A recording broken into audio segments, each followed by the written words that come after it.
Pues oramos, ¿no? Señor, te damos muchas gracias por este tiempo que tenemos para estudiar tu palabra. Por favor, revélate, manifiéstate a nosotros esta mañana en este capítulo tan hermoso, tan precioso, Señor. Te lo pedimos en el nombre de Cristo. Amén. Bueno, Levítico 9 es parte de la segunda sección del libro de Levítico, en el que encontramos el sistema del sacerdocio ya como tal actuando, ¿no? Y vamos a empezar a ver del verso número 1 al 7, si leemos ahí juntos en el capítulo 9. Dice así.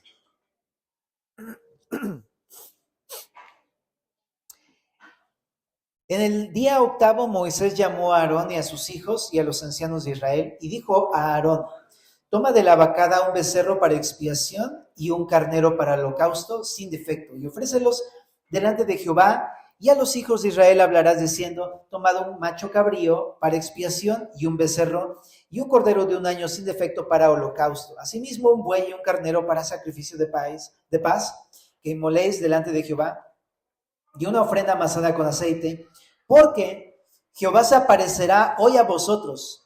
Y llevaron lo que mandó Moisés delante del tabernáculo de reunión, y vino toda la congregación y se puso delante de Jehová. Entonces Moisés dijo: esto es lo que mandó Jehová, hacedlo y la gloria de Jehová se os aparecerá. Y dijo Moisés a Aarón: acércate al altar y haz tu expiación y tu holocausto, y haz la reconciliación por ti y por el pueblo. Haz también la ofrenda del pueblo y haz la reconciliación por ellos, como ha mandado Jehová. En esta primera sección vemos cómo Aarón y sus hijos son llamados por Moisés a comenzar como tal el servicio sacerdotal. Esto no había ocurrido, es la primera vez en toda la historia que comienza esto, algo así. Dios ya se había manifestado a los israelitas en el monte Sinaí, pero no habitaba con ellos. En esta sección vamos a ver cómo va a habitar con ellos, y para eso inicia este servicio sacerdotal, ¿no? Ahora, ¿cómo es que va a iniciar su servicio Aarón y sus hijos? Dice aquí en el capítulo 9, del verso 1 al 7 que leímos: los llama a los ancianos del pueblo, que son los líderes de Israel, y exhorta a Aarón y a sus hijos a traer toda la materia prima necesaria para realizar los sacrificios y ofrendas, y después los exhorta a realizar esos sacrificios, ¿verdad? Pues primero debía santificarse Aarón, ofreciendo él personalmente su expiación y su holocausto de manera personal. Y después debía santificar al pueblo mediante la expiación, el holocausto por el pueblo, pero también tenía que ofrecer algo extra, una ofrenda de cereales y sacrificios de paz. Esto ya lo vimos del capítulo número 1 al 7. Ahorita te voy a explicar cada una de esas cosas. Pero la razón está en el verso número 4. Dice: porque Jehová se aparecerá hoy a vosotros. Y también en el verso número 6 dice: hacedlo y la gloria de Jehová se os aparecerá. La palabra gloria es una palabra que se ocupa muchísimo en la iglesia, ¿verdad? ¿Qué significa esto? Gloria significa esplendor en el Antiguo Testamento, y hace referencia a lo que rodea al Señor. Habla de su, ¿cómo se puede decir? Lo radiante que es Él. Pero no se refiere meramente a que se va a aparecer solamente como un haz luminoso delante de ellos, sino esto más bien significa la presencia misma de Dios en medio del pueblo. Eso es lo que significa.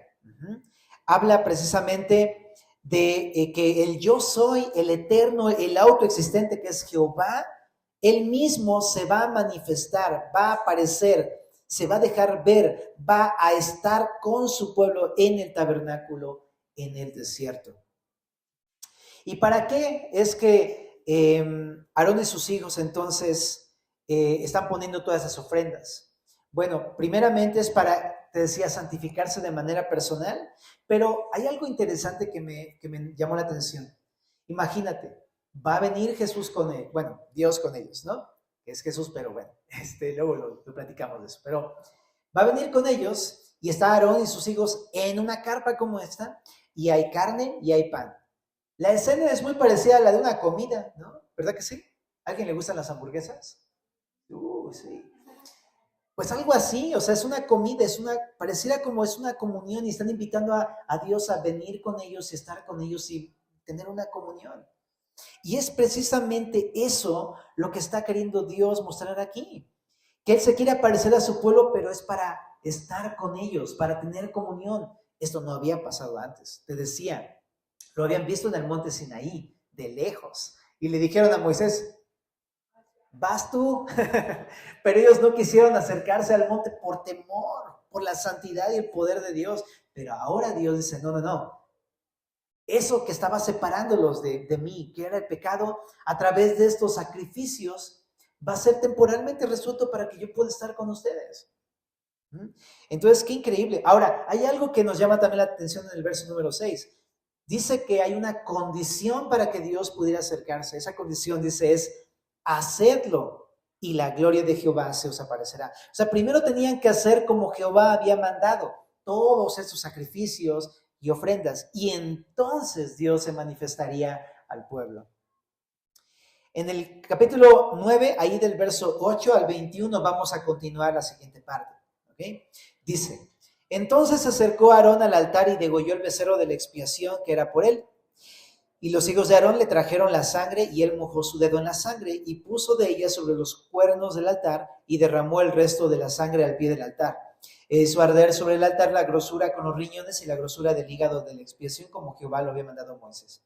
Mas la carne y la piel las quemó al fuego fuera del campamento.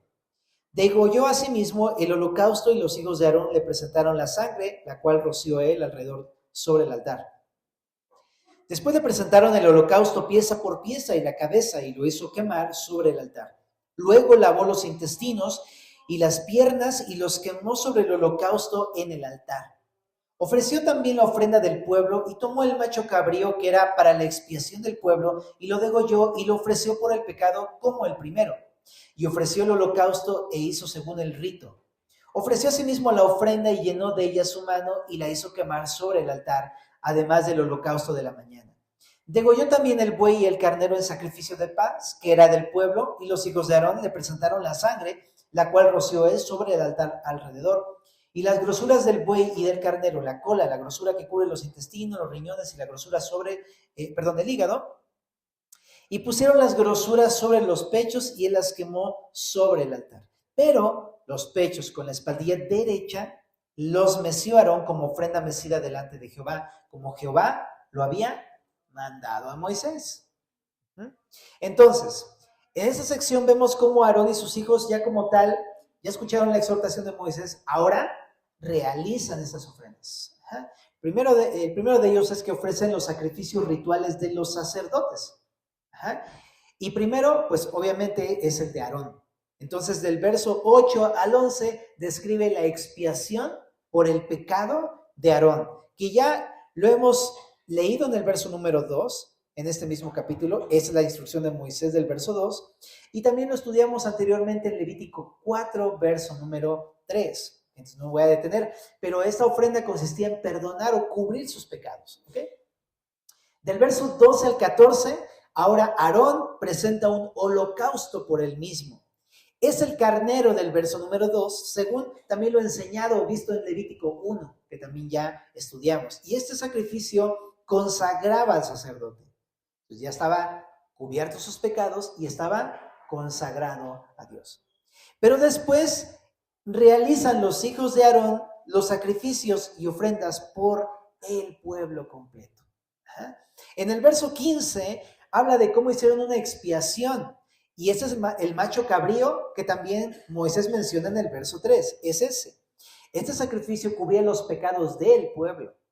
En el verso 16 realizan un holocausto. Es el becerro o el cordero que es citado ahí en el verso número 3. Este sacrificio consagraba al pueblo. Entonces no solamente cubría sus pecados, ahora los consagraba para Dios. Ahora el pueblo estaba totalmente dedicado a Dios. Y en el verso 17 ofrecen una ofrenda de cereales, que te digo es que es un extra que le ofrecieron al Señor aquí. Y esto es lo que vimos en Levítico capítulo 2, precisamente. La ofrenda de cereales, que yo estoy seguro que a ti y a mí nos encantan los cereales. Bueno, y este sacrificio expresa la dedicación total del pueblo a Dios también. Y del verso 18 al 21 ofrecen los sacrificios de paz o de comunión, que es el buey y el carnero del verso número 4, y que también ya vimos cómo se ofrecía en Levítico capítulo número 3, que nos acompañó por acá el pastor Iberus. Bueno, y de los cuales el pecho y la espaldilla derecha de ambos sacrificios eran una ofrenda mecida, o sea, los agarraba el sacerdote y los mecía como bebito, y decimos que representaba a Jesús, y después esa parte se les quedaba a ellos. Era un obsequio de Dios hacia sus sacerdotes, ¿verdad? Bueno, y este sacrificio entonces expresa la comunión del pueblo con Dios, ¿verdad? Eso es lo que expresaba ese sacrificio. Entonces vimos hasta ahorita dos categorías de sacrificios, una de los sacerdotes y una los del pueblo. ¿Hasta aquí estamos bien? Bueno, pero ¿qué sucede? En el verso número 22 hay algo asombroso. Chécate, dice, después alzó Aarón sus manos hacia el pueblo y ¿qué dice? Los bendijo. Y después de hacer la expiación, el holocausto y el sacrificio de paz, descendió y entraron Moisés y Aarón en el tabernáculo de reunión y salieron y bendijeron al pueblo. Y una pausa hasta aquí. ¿Ok? Entonces, después de que acabaron de hacer todo este sacrificio, que realmente todo un destazamiento, así de una manera muy asombrosa, resulta que primero Aarón bendice al pueblo y luego Moisés junto con Aarón salen y bendicen nuevamente al pueblo. ¿Qué es esto de bendecir al pueblo? Es la palabra barak en hebreo. Hay un grupo que se llama Barak, creo, algo así. Bueno, pero es esa palabra en hebreo. ¿Qué significa? Al bendecir al pueblo de parte de Dios, estaban expresando públicamente que Dios ha favorecido a este pueblo, al pueblo de Israel. Les ha otorgado sus bondades, les ha otorgado su amor, les ha otorgado su generosidad, sus promesas y sus recompensas. ¿Verdad que eso es lo que vemos en todo el Antiguo Testamento, cómo Dios amó a su pueblo, ¿verdad? Se derramó por su pueblo. Ese fue Jehová para con Israel. Y el día de hoy, incluso te digo, lo vemos, porque ¿cómo no bendice Dios a los judíos, verdad? Y es porque Dios no ha rechazado a los judíos, siguen siendo su pueblo escogido, ¿no? Bueno, ahora, eso es lo que están expresando, cómo Dios los ha favorecido. Y esta oración, ¿qué es lo que decían? ¿Cómo los bendecían? Esta oración está en Números 6, del verso 22 al 26. Te lo voy a leer. Dice, Jehová habló a Moisés diciendo, habla a Aarón y a sus hijos y diles, así bendeciréis a los hijos de Israel, diciéndoles, Jehová te bendiga y te guarde, Jehová haga resplandecer su rostro sobre ti y tenga de ti misericordia. Jehová alce sobre ti su rostro y ponga en ti paz. Y pondrán mi nombre sobre los hijos de Israel y yo los bendeciré. Estas son las palabras con las cuales los sacerdotes bendecían al pueblo. Y si te das cuenta, era de parte de Dios. Al hacerlo, el mismo Dios estaba favoreciendo a su pueblo. Y bueno, no vamos a estudiar esta oración el día de hoy, pero está mostrando este favor para con su pueblo. Está mostrándoles su misericordia, su bondad, su amor sobre ellos, ¿verdad? Su cuidado sobre ellos. Bueno, pero entonces, ¿qué sucede? ¿No? Cuando los bendicen, entonces dice el verso 23, y la gloria de Jehová se apareció a todo el pueblo, y salió fuego de delante de Jehová y consumió el holocausto con las grosuras sobre el altar. Y viéndolo todo el pueblo, alabaron y se postraron sobre sus rostros. Después de que los bendijeron, se apareció la gloria de Jehová. Te decía, significa la presencia de Dios descendió para estar entre su pueblo. Eso es lo que significa. En el tabernáculo de reunión. Entonces te puedes imaginar todas las tribus alrededor del tabernáculo y Dios en medio de su pueblo. Literalmente sucedió eso. ¡Wow! ¿No? Ahora, está interesante porque Dios es fuego consumidor. Lo vimos en el monte Sinaí. Te decía, todo el monte completo temblaba y humeaba con la gloria de Jehová, el poder de Dios. Este mismo poder ahora está entre ellos, en una simple y sencilla carpa. Ahí está con su pueblo Israel. ¿Y qué sucede? Todavía más glorioso. porque desciende y está ahí Dios con ellos y de pronto desciende fuego, sale fuego delante de Jehová, dice, y todo el holocausto que estaban ofreciendo se consume en un instante. Esta palabra consumir significa comer o devorar, o incluso lamer. Me hace recordar mucho a lo que pasó con Elías cuando oró y descendió fuego del cielo y consumió el holocausto y hasta lamió la poza esa que habían hecho alrededor, que la habían llenado con agua, ¿no? Pero está hablando acerca de que Dios está mostrando que ha aceptado ese sacrificio y por lo tanto ahora puede estar con su pueblo porque lo que lo apartaba de su pueblo ha sido resuelto. El pecado ha sido juzgado sobre esos sacrificios. Y entonces ya no hay nada que pueda interponerse. Dios puede estar con ellos. Ahora, ¿qué sucede con el pueblo? Viéndolo el pueblo, todos alabaron a Dios. Esta palabra alabar significa que gritaron de alegría. ¿Cómo no? ¿No? O sea, a mí, bueno, para empezar yo gritaría de alegría nada más por el simple hecho de que no nos consuma así con su presencia. No es como, ¡yay! ¿No? Pero no solamente es eso, es que se regocijan de que el Dios Todopoderoso, que los había elegido desde los tiempos de Abraham, Isaac, Jacob, todos ellos, ahora está con ellos, ¿no? Y pueden tener comunión con Dios. Es algo maravilloso y están gritando de alegría, probablemente bailando, saltando, aplaudiéndole, llenos de regocijo delante de Dios. Y dice también que después de eso, cuando les cae el 20, que está Dios ahí, todos se postran delante de Dios. Y es una maravillosa señal de humillación, de rendición, de reconocer que Él es Dios delante de ellos, ¿no? Pero ¿qué significa este acontecimiento que estamos estudiando en esta mañana, mis hermanitos? Te decía, todo este es un cuadro que muestra a Dios habitando con su pueblo, Dios manifestándose a su pueblo. Los había escogido desde Abraham, los había rescatado de Egipto, pero es hasta este momento que por fin está entre ellos. ¿Okay? Y eso es lo que muestra el capítulo número 9 de Levítico. Bien, bueno, vamos a puntualizar algunas cosas para nosotros en esto que estamos leyendo. Antes que nada, yo me acuerdo que cuando yo no era creyente, creo que todos anhelábamos algún día poder ver cómo Dios se manifestaba en nuestras vidas, pero no pasó. Yo me acuerdo que seguido íbamos a hacer cosas, ¿no? Que a veces decíamos que, bueno, hoy sí voy a la iglesia, ¿no?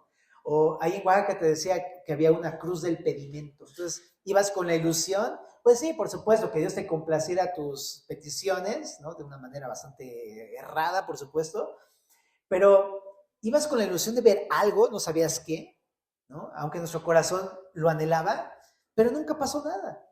¿Estás de acuerdo? ¿Y por qué? Porque Dios no se puede manifestar a nuestras vidas si primero no creemos en Jesús. Esa es la verdad de todas las cosas. Primero necesitamos recibir a Jesús para que entonces Él se manifieste en nuestras vidas después. Pero yo me acuerdo que no lo había ni recibido, ni me importaba quién era Jesús, solamente quería pedirle cosas. Y por eso no se manifestaba en mi vida, claro que sí. Él quería primero tener un encuentro personal conmigo. Y sí se entiende, ¿verdad? Yo creo que no podemos ver la gloria de Dios o Dios manifestándose en nuestras vidas si primero tú no crees en lo que Jesús hizo por ti.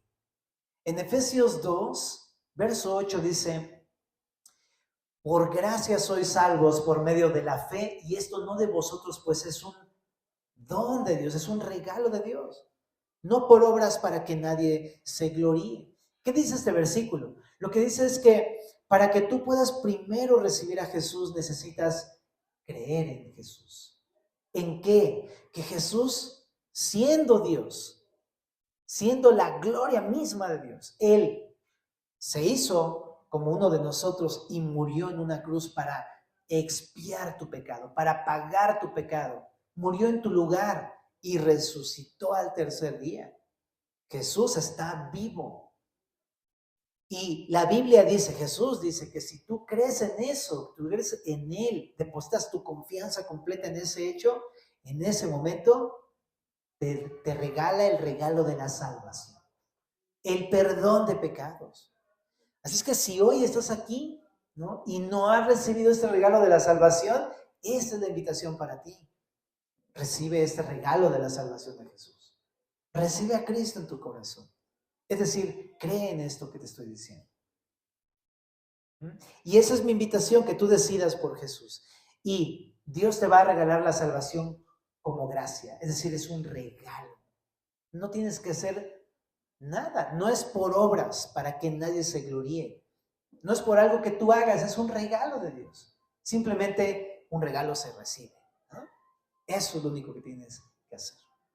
Pero si ya has creído en Él, ahora Jesús quiere manifestarse a tu vida. No solamente es que ahí terminó todo cuando le recibí, sino que quiere manifestarse, quiere mostrar su gloria a nosotros. Y déjame llevarte a Juan capítulo 14, verso 21, y vamos a estar estudiando este versículo. Juan 14, 21 dice: el que tiene mis mandamientos y los guarda, ese es el que me ama, y el que me ama será amado por mi Padre, y yo le amaré y me manifestaré a él. Aquí se repite esta misma palabra, ¿no? Es la palabra manifestarse, o lo que dijimos ahorita, aparecer a tu vida. Se va a manifestar. Esta palabra es la palabra enfanizo en griego, que significa revelarse, hacerse visible o notorio, o mostrarse.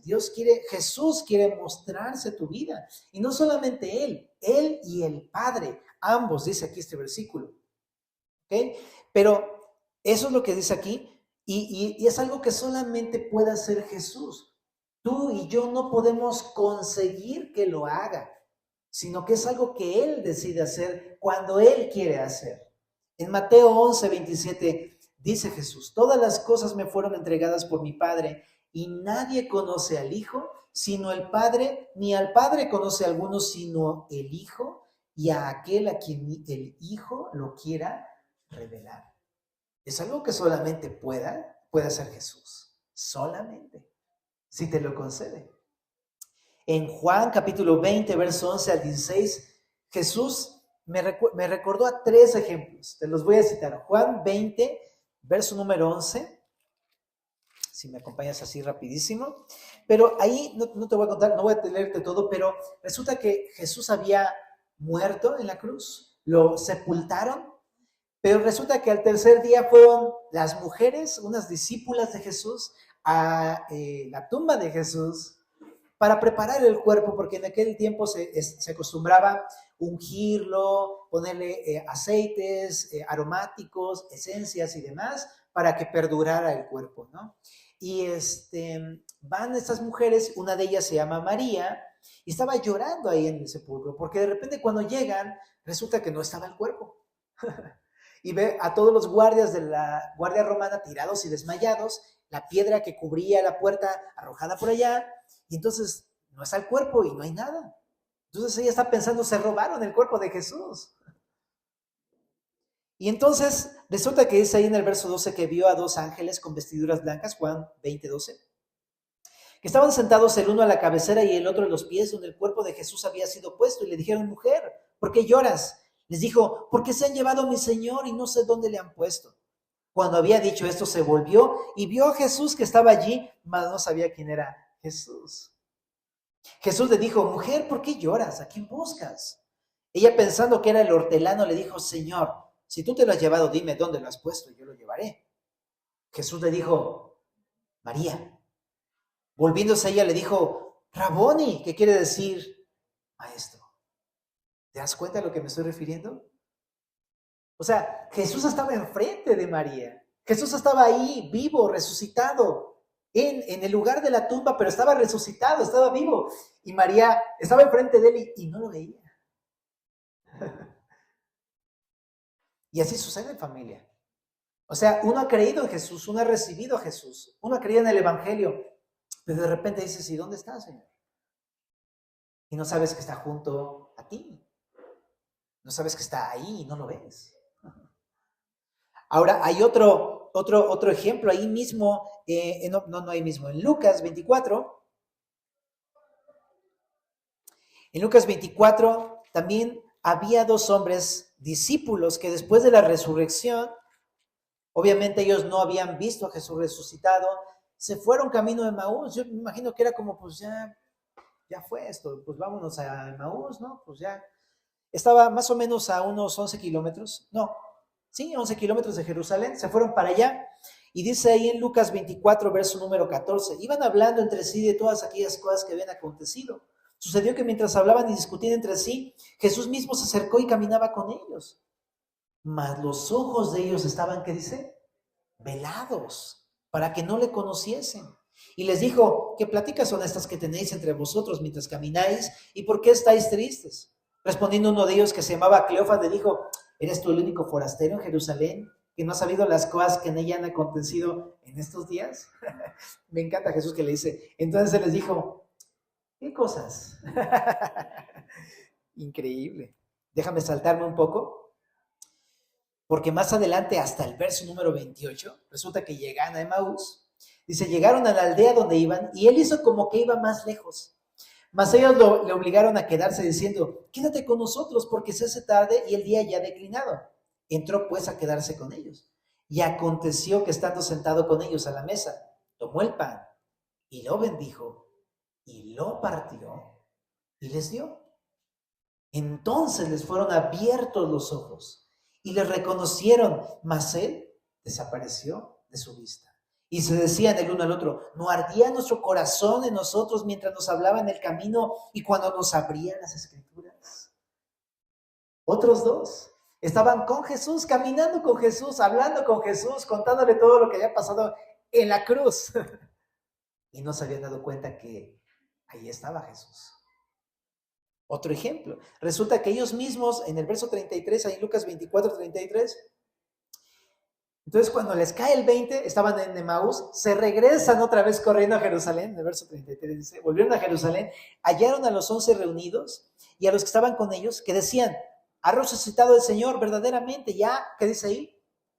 Ha aparecido a Simón, se ha manifestado a Simón. Simón es Pedro, ¿verdad? Dice, entonces ellos contaban las cosas que les habían acontecido en el camino y cómo le habían reconocido al partir el pan. Mientras ellos aún hablaban de estas cosas, Jesús se puso en medio de ellos y les dijo, paz a vosotros.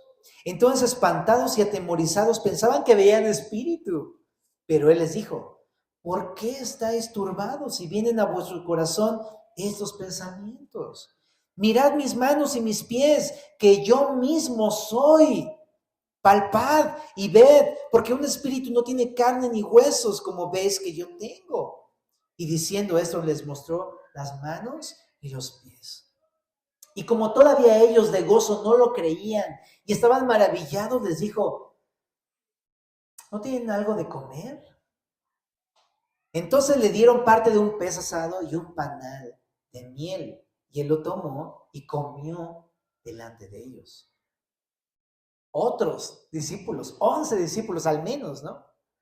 Y estaban ahí reunidos, llega corriendo estos dos de Emaús, vimos al Señor resucitado, se nos apareció. Y es como, de repente es como, ok, ¿no? Y de repente ven a alguien ahí sentado. ¿Cómo lo dejaron entrar? ¿Quién es ese? Y estaban espantados, creen que veían un espíritu, fíjate, ¿no? Hasta dónde llega luego nuestra incredulidad.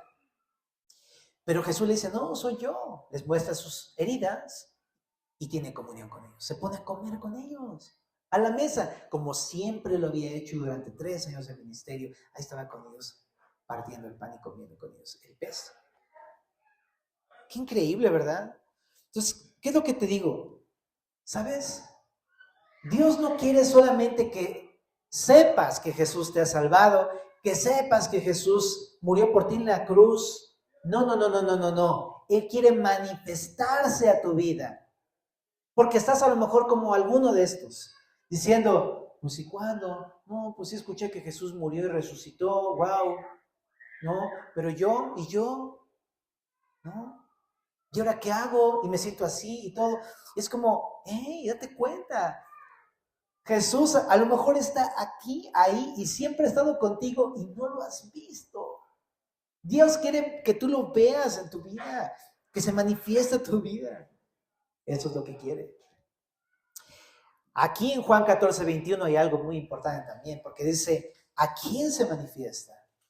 ¿Y cómo se manifiesta? Bueno, así como Dios se manifestó cuando los sacerdotes hicieron como Dios les había mandado, también Jesús se manifiesta, según Juan 14:21, al que tiene sus mandamientos. ¿Y qué dice? Y los guarda. El que tiene mis mandamientos y los guarda, ese es el que me ama. Y el que me ama, yo le amaré, mi Padre le amará y me manifestaré a él. Jesús se manifiesta a aquel que es obediente a su palabra. Eso es lo que dice este versículo. No hay otra forma en la que puedas ver a Jesús manifestándose claramente a tu vida para que lo puedas ver, si no es a través de la obediencia. Ahí está el detalle, chato, como dice este Cantinflas, ¿verdad? ¿Por qué? Porque por eso pasa. Por eso no lo veo, por eso no puedo entender que aquí está conmigo en todo momento, cuando voy para allá y cuando regreso a mi casa, y así. Porque no guardo su palabra. A veces, me imagino que a lo mejor esto es la misma idea, guardar y tener y guardar su palabra se refiere a lo mismo, que es obedecer, pero quizás hace la distinción en el sentido de que para obedecer tienes que saber lo que dice la palabra. Tiene que ver con ambas cosas, tiene que ver, por supuesto, con conocer lo que dice la palabra, pero también practicar lo que dice la palabra.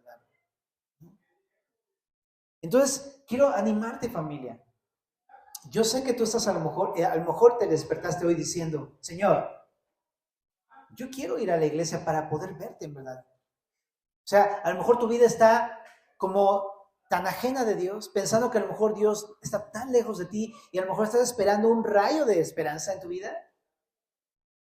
Y a lo mejor ese mensaje es para ti, ¿no? Que estás pensando, Dios, por favor, quiero verte.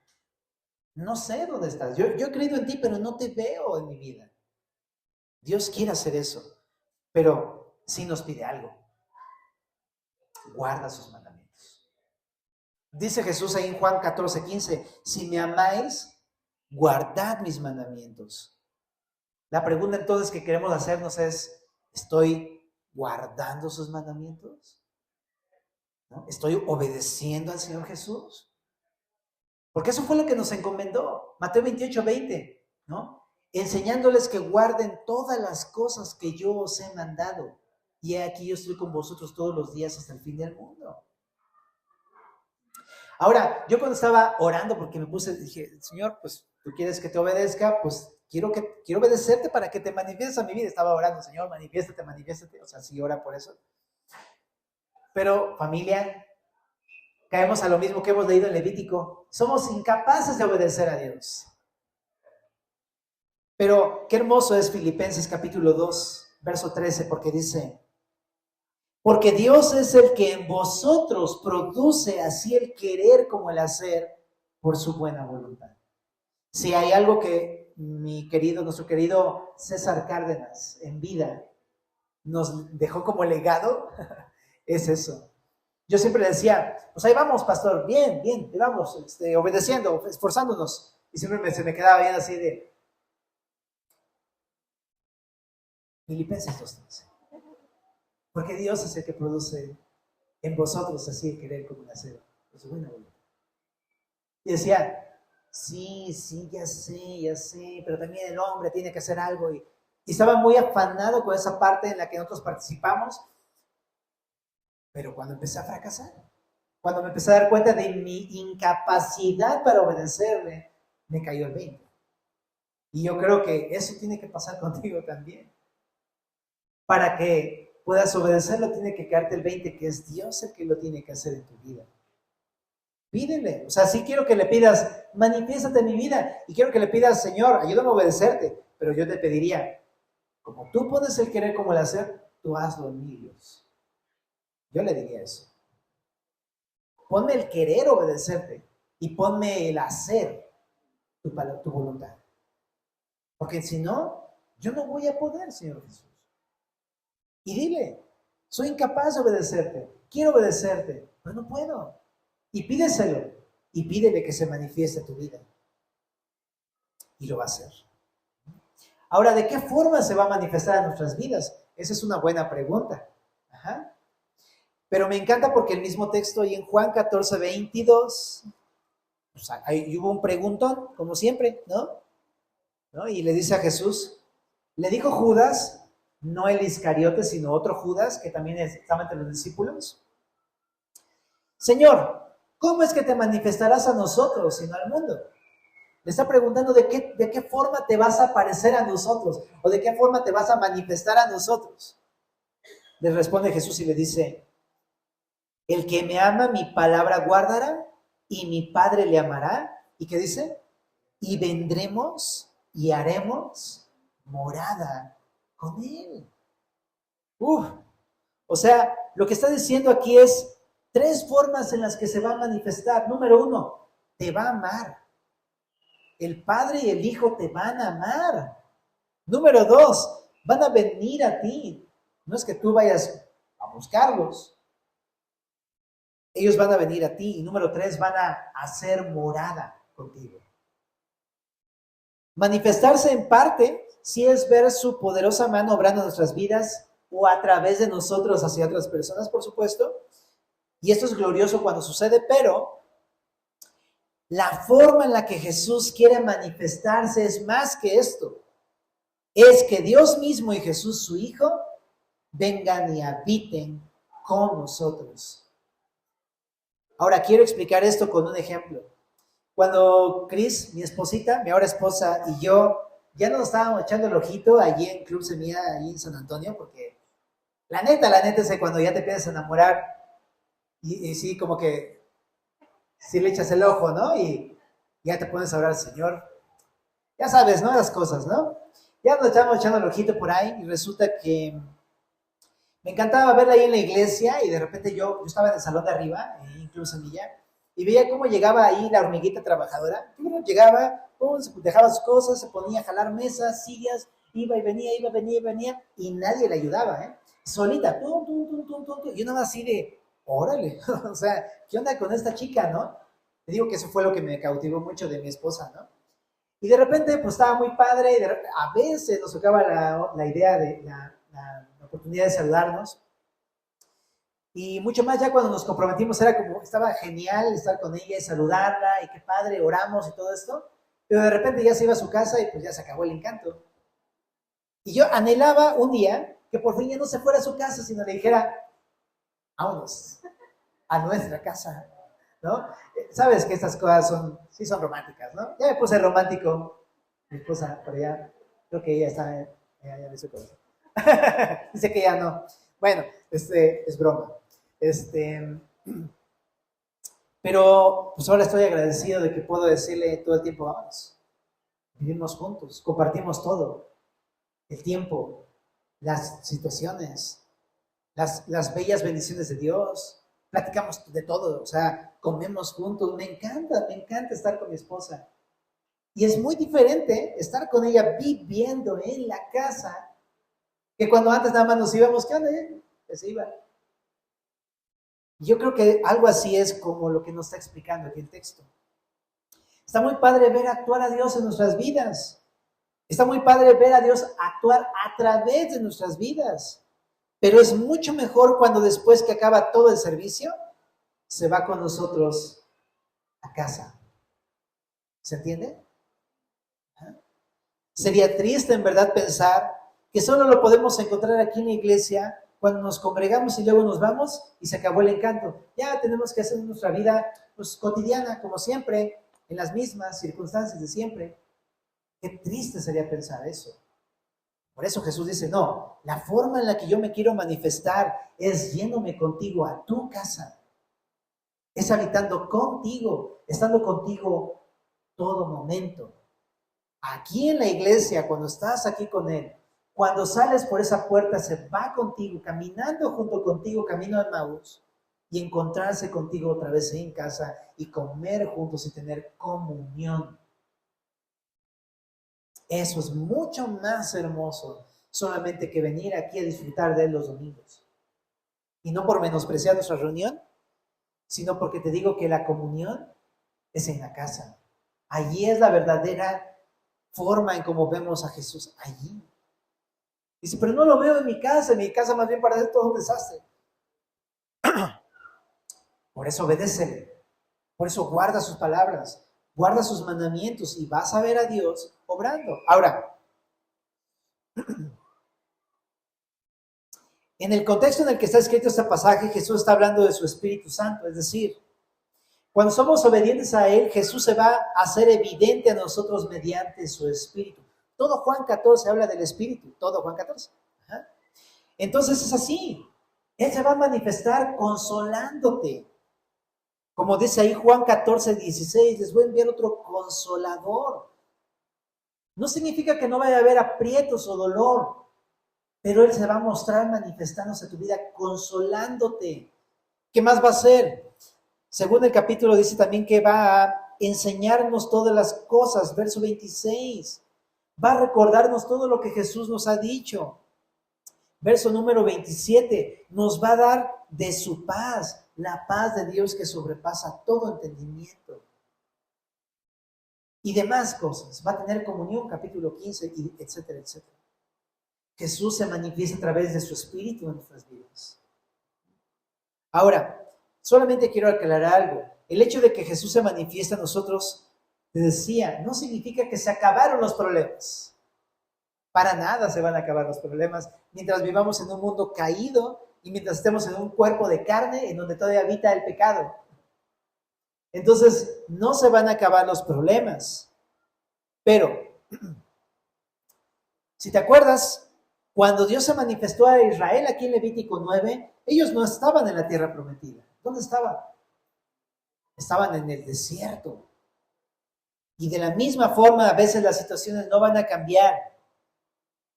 Estamos a veces en un desierto, pero Jesús va a estar con nosotros en el desierto, ¿no? Puede ser que tu vida sea una vida así, que sientes que está todo seco, pero si tú estás guardando su palabra, Él se va a mostrar en medio de esa sequía. O estás solo, Dios se va a manifestar en ese momento de soledad. O estás pasando una enfermedad, Dios se va a manifestar en esa enfermedad. Eso es lo que tenemos que entender, ¿no? Quiero dejarte una tarea, familia. ¿Sí? ¿Se vale? Nunca dejamos tareas, ¿vale? Pero está bien cortita. ¿Qué te parece si nos aprendemos de memoria Juan 14, 21? ¿Te late? Está cortito. El que tiene mis mandamientos y los guarda, ese es el que me ama. Y el que me ama será amado por mi Padre, y yo le amaré y me manifestaré a él. Apréndetelo. Pero sobre todo es eso, que este tiempo que estás memorizando en ese versículo se convierta en un tiempo para ti de reflexión, de meditación en la palabra, y que Dios produzca en ti el querer como el hacer. ¿Oramos?